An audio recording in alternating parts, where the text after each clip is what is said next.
وما يقر وصلا يليق الدنيا سمادينا قرانيو وغادي يا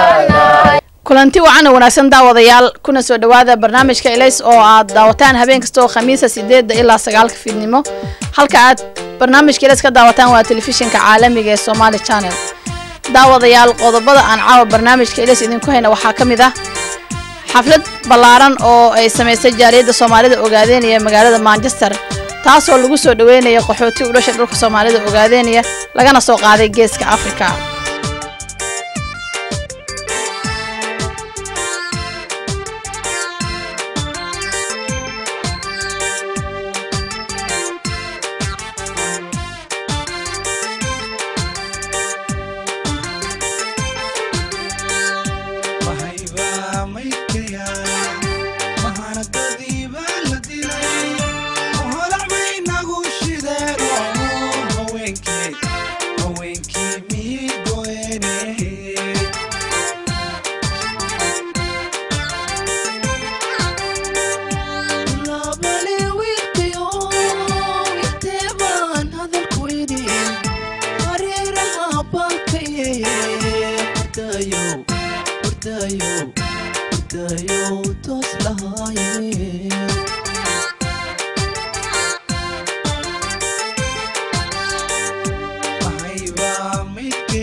waxaa kaloo caawa aan barnaamijka idinku haynaa waraysi aad u xiiso badan oo aan la yeelanay jilaagi caanka ahaa ee aad wada taqaaneen waa Cabdirasaaq Gufays isaga oo nooga warrami doona howlihiisii dhinaca fanka halkani waa laantii afka Soomaaliga codka Itoobiya ka caanka ah waad ka dhageysanaysaan muujadaha gaagaaban 31 iyo 40 mitirban bal hadda idaacada warkeedii dayaxgamceedkii buu sheegaya markaas balaad ogow qamaru sanaaci wadanka midowga Soofiyeti ee uu ambaxay samada sariya samaawaadka ayaa haatan la yahay meel uu jaariyo cirib dhigay hayraata amba habadnaate madaxweynaha dalka kadan Itoobiya ee ku meel gaarka Neutral Colonel Mengistu Haile Mariam waxa uu tababar ka furay xerada taadaq ee hubka qaad isagoo u sheegay dadka Itoobiya wax walba xagga dagaalka bal hadda dhinacii heesaha armay soo dhacdaa soo siibata oo sababteeda noqota waa habaladii xawatalan waa hibaaq markaas ay ku dhufanaysaa xawatalana inta warinkeenu waa baqaali marka radio Djibouti baa sheegay libaax yaroo naaga ayaa habeenkii xalay taa soo weeraray magaalada Cali Sabiix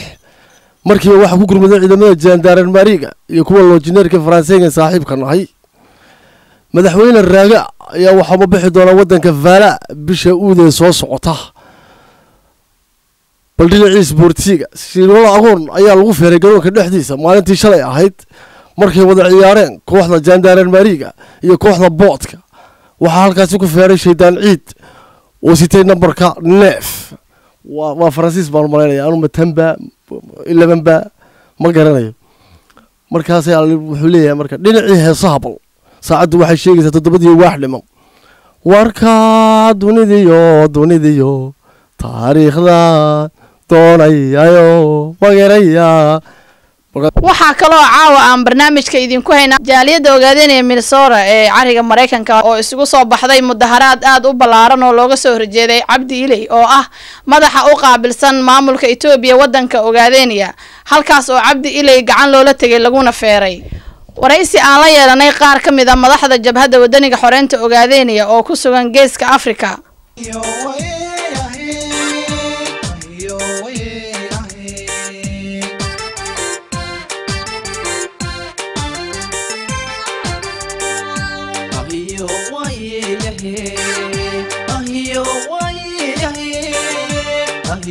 Why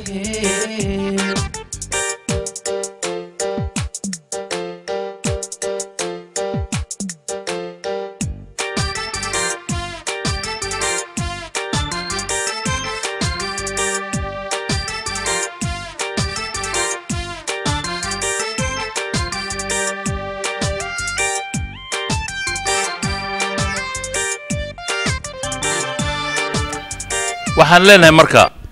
mar kasta jaaliyadda iyo dadka Soomaaliyeed iyo dadka deegaanka u dhashay oo dhan waa in ay la jiraan qalbigiina xilliyada xunxun ee abaaraha ee cimiladu ay keentay ee ah abaarahan ba'an ee dhacay maanta sidoo kale cadawgu xasuuqa uu ka hayo iyo gumaadka uu ku hayo muxuu ahaa dadkeena uu ku hayo waxa loo baahan yahay dadkii aad ka soo tagteen ee xiriyaha qaxootiga inaan la iloobin ee loo diro wixii loo heli karo waxyaabahaas oo dhan waxay imaanayaan xiriirka iyo isku xidhnaanshada bulshada iyo dadku waxyaabaha uu istari karo oo wax badan Ilaahay noo sheegay uu leeyahay iscaawiya oo isgarab qabta oo wax isa siiya oo qaraabada u dadaala oo isbooqda intaas oo dhan waxa weeyaan waa tiirarka diinteenu ay ku dhisan tahay marka waxay ila tahay xusuusin bay iga tahay inaan muxuu ahaa waana waajib qof kasta in uu u sheego qofka kale community-gu inay isu sheegto halkan hadda timaadeenna waxyaabaha saaska noo noqon haya waxa weeye haba yaraadaan waxa la helayo waxaan loo baahan yahay in la kulmo oo la iswaraysto maxaa dhacay la yiraahdo cadawgi maanta muxuu laayay maxaa la qaban karaa intaas ka sokow waxaa dhex ku jira oo dadkii ku dhex jira dad war xumo tashiila ku jira oo ama maan gaabnimo u geynayso ama cadawgu u adeegsanayo ayaa jira maxay yihiin dadkaasi waxay soo qaadanayaan oo sheeganayaan mararka qaarkood inay leeyihiin waxaanu ururinaynaa lacag diin xaggeed ku saabsan way fiican tahay oo waxa weeyaan masaajid la dhisaa iyo muxuu ahaa maamul la sameeyaa waa wax aad iyo aad u wanaagsan laakiin haddana waxaa jira in badan oo loo baahan in laga digtoonaado oo fidmo walayaala oo uu adeegsado maxaa la yiraahdaa cadawgu adeegsado cadawgu safaarada ayuu dalkan ka furtay Ingiriiska waliba safaarada dulsaaro dheeri ayuu ka sii furtay meel alle meeshii dadka niyadda sameey isugu yimaadaan oo dhanna wuxuu soo dirsanayaa wakiil buu soo dirsanayaa marka iyagana waxa weeyaan in laga digtoonaado dadka cadawgu u galay laftooda dhibaatay haystaa oo waxa weeyaan qaar baa waxay leeyihiin nabad baa la gaarayaa wadankii baa la hormarinayaa ilaahay quraankiisa hadaa dib ugu noqoto aayadaa sheegaya oo ah dadkaas oo isla quman oo moodaya inay wax fiican sheegayaan ma garanaysaa ilaahay wuxuu ku leeyahay aayadihiisa wuxuu ku leeyahay aayada hadaan soo qaato bacda a'uudu billahi minash shaytaanir rajiim ma idin sheegnaa kuwa adduunyadooda moodaya inay wax wanaagsan sameynayaan laakiin khasaare ku dambeeyay marka waxa weeye macnaheedu qof baa wuxuu moodayaa inuu wax wanaagsan sameynayo ama loo sheegay laakiin khasaaro ku jira hal nunabbiukum bil akhsarina a'mala alladhina dhalla sa'yuhum fil hayati ad-dunya wa yahsabuna annahum yuhsinuna sun'a balarag ilaahay baa noo sii sheegaya dadkaas waxay la tahay war nabad baa la gaarayaa wada la sameynaya caanaha halka laga helaya halkaas weeyaan malasa sinaawa sawirkiisa meesha ka soo baxaya waxyaabahaas oo dhan baa ma aragtay waxa weeye waxyaabaha dadka moodaya inay wax wanaagsan sameynayaan laakiin runtii sameynaya wax aakhiradooda ay ku gadanayaan 120 sano waa qarni iyo 20 sano wax yar miya haddii maanta wada laga sameeyay muxuu ahaa jigjiga ilaa iyo qabdaara imaanayso wadanka oo dhan baa xaq u lahaa inay wadooyin wada noqdaan hatta gumaysiga cadaanka tareenooyin buu dhisi jiray gumaysina wuu ahaa